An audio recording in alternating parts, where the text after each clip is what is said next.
So we were able to put the roast, the potatoes, and the dessert in the oven all at the same time. Yes. And the prep time took about 10 minutes. Yeah, it doesn't take much time at all. 10 minutes prep time. So that's not bad. For someone like me, this is a great lesson because I always complain that I don't have enough time. And my assistant Leilani always tells me I do have enough time, so she's right and I'm wrong. The last thing we have is the asparagus, and we may have to do a little shuffling in the oven to see if we can get it in there. Let me get my knife.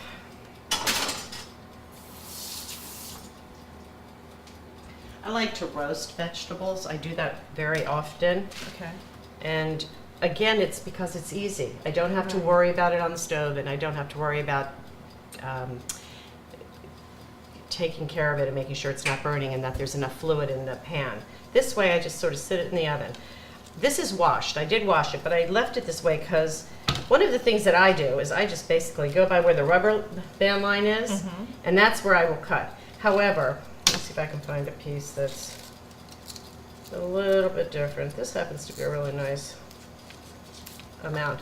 Asparagus breaks where it's ready to break. So when it breaks, this is the part you don't eat. It's too tough. It won't cook down. This is the part you want to eat. Oh, okay. That's a great rule of thumb. I had no idea. But because we're cooking fast in the kitchen, that's basically what we do. And you know, I don't think I've ever had it not work where they all look perfect. If you had very thick asparagus, which is perfectly fine, you would want to take a food peeler and peel down these edges. Okay. Because again, you know, you're looking at something that's going to cook pretty evenly. It won't cook evenly if it's thick at the bottom and thin at the top. I just sort of spread this out. Again, there's not much you have to do with this. A little bit of olive oil. I'm going to use lemon pepper, and lemon pepper has salt in it also. Oh, okay. So be aware that when you use lemon pepper, it's already salty. You don't have to add additional salt. So I'm just going to put this on. If you had more time, you could use that lemon zest and sprinkle it on top. You could put cheese. Normally I would put Parmesan cheese on top of this. I'm not doing that because it's not something you can eat. But basically, this is it. This will roast in the oven and will not take very long, actually, about 25 minutes to cook. Okay. So we're going to leave these out for just a moment. And Okay. let me just clear this off.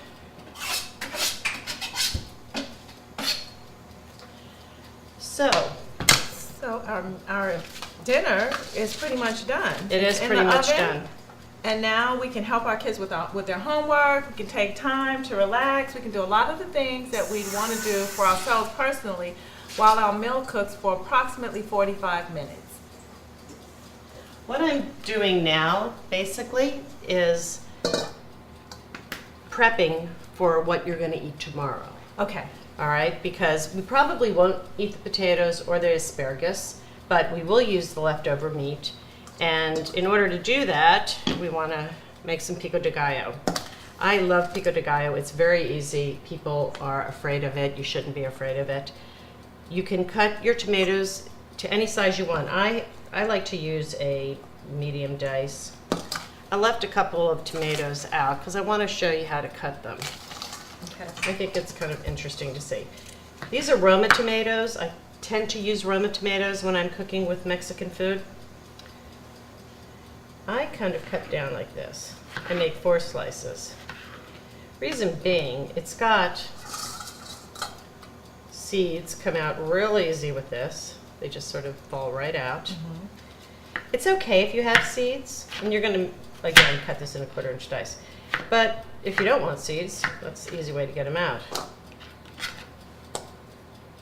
And when you're cutting your tomato, depending upon how sharp your knives are, when you cut this way, if you don't have real sharp knives, it's not going to cut through. So it's always better to cut into the flesh.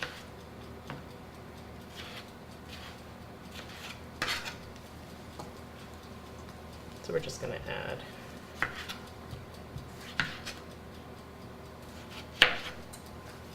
So she's dicing the tomatoes right now because for radio listeners, they can't see what she's doing.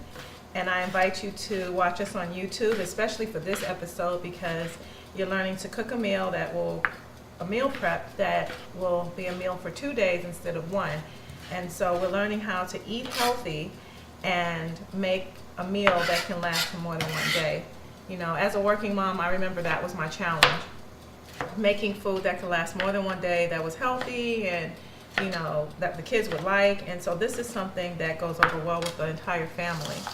That's why we chose it. And then being lactose intolerant, you also want to keep in mind, you know, some people have food allergies. So when you're preparing your food, you want to make sure that the people who are invited to the meal can eat the meal you've invited them to have.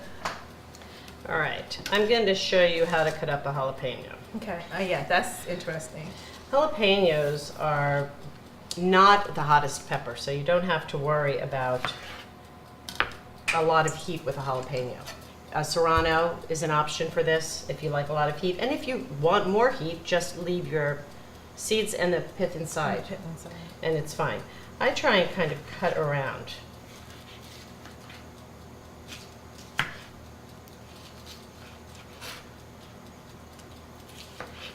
And this is the heat. Right, so if you don't want it to be hot, You don't want it to be cut hot. around it. Right. That's the heat. And then I like to make this small. I would prefer not to have big chunks of jalapeno in anything. So even though you've got about a 1/4 inch dice there, this is just going to be much smaller.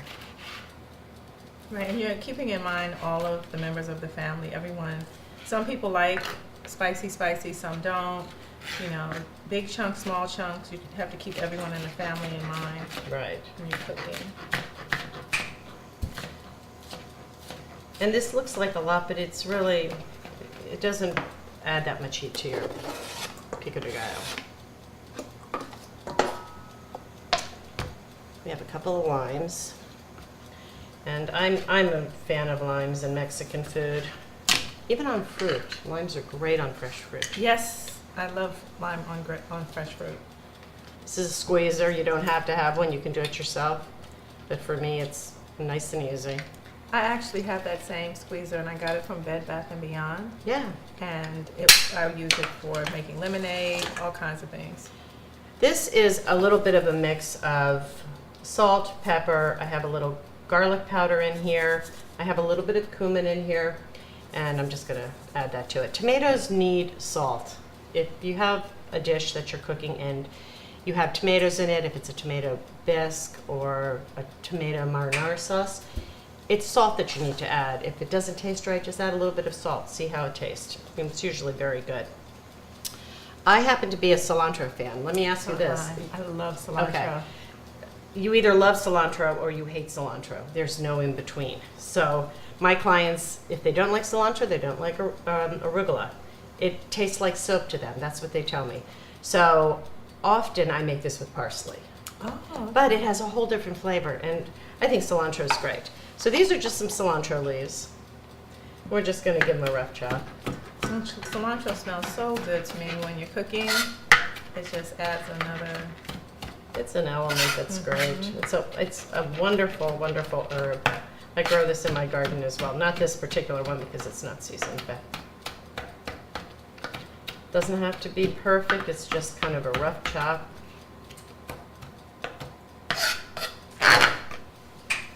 Into the bowl it goes. And then onion. I use a white onion for this. Can you use a red onion for that? You can use red onion, you can use anything you want. Okay. You can use fresh garlic in here.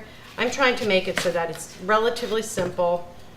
Once it's made, it can sit for about 3 days in the refrigerator, Okay. which is nice. I'm just going to show you one way to cut an onion that's a little bit quicker. Often I put my onions in the refrigerator. They say not to do that because they can get a little mealy, but I don't keep them in there very long. But if you Right. keep them in there overnight, it helps as far as, you know, you're not feeling it. Are you Exactly. feeling the onion now? No, not at all. It's been refrigerated, so makes a bit of a difference. So when I cut this, and I'm sorry about these little cilantro Don't pieces. worry about it. That's what happens in the real world. Yes, it does. And it's all going in the same place. Exactly. I'm just kind of cutting around the onion.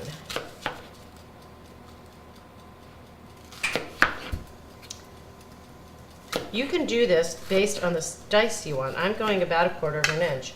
Then I'm going to keep my knife parallel, and I'm going to cut to the core, this piece of the onion. That's what's holding it all together.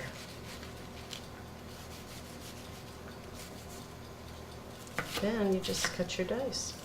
And it's not causing you to tear up either when you cut it that way. No, well, it can. I'm not close enough to have to But tear up. you're not going to feel this particular onion at all because it's been refrigerated Okay. overnight, and it does something to the gases in the onion. So for fewer tears, let your onion go refrigerate refrigerated overnight. for one overnight. Yeah, that's what I would do. Okay. Alrighty, let me get it. Spoon real quick. So we are getting ready to make our pico de gallo to go with the burritos for tomorrow. Everything cut fresh. We've got our dry seasonings in here as well. Great color. Looks yummy. And you can use this on the steak that we're making. I Right. mean, there's no reason you can't. If this is a flavor that you like, you can smell it. You can smell the cilantro and everything. All right. Pico de Gallo is done. The pico de gallo is done.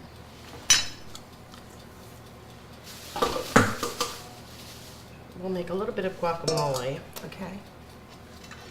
Now, what I'm going to do with the guacamole, normally you would use a lot of different ingredients, but basically the ingredients are what are in here. So I don't think I'm going to do that. I think it would make more sense to me to just cut up the avocado and add the pico de gallo into it.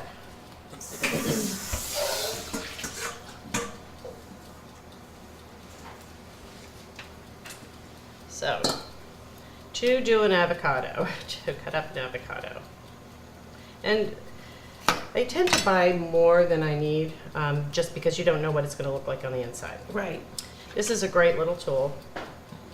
It's actually meant for an avocado. It just takes it out of its shell. Oh.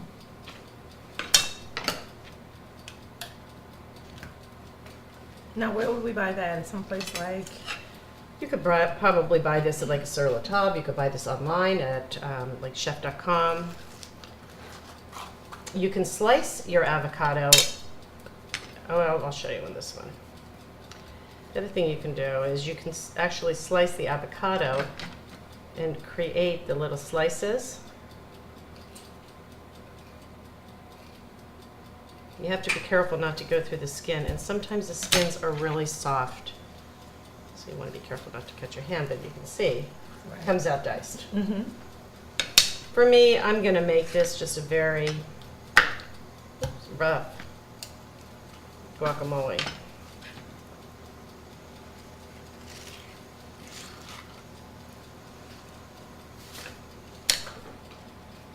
So we have the avocados in the bowl for our listeners, and we're getting ready to make guacamole. So we'll have guacamole and pico de gallo.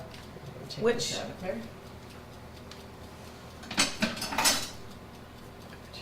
And I just use pico de gallo. I think it's got everything you need in it. It has all of the seasonings that you're going to need. You know what I need is a fork. Need a fork? I have one. Please, thank you.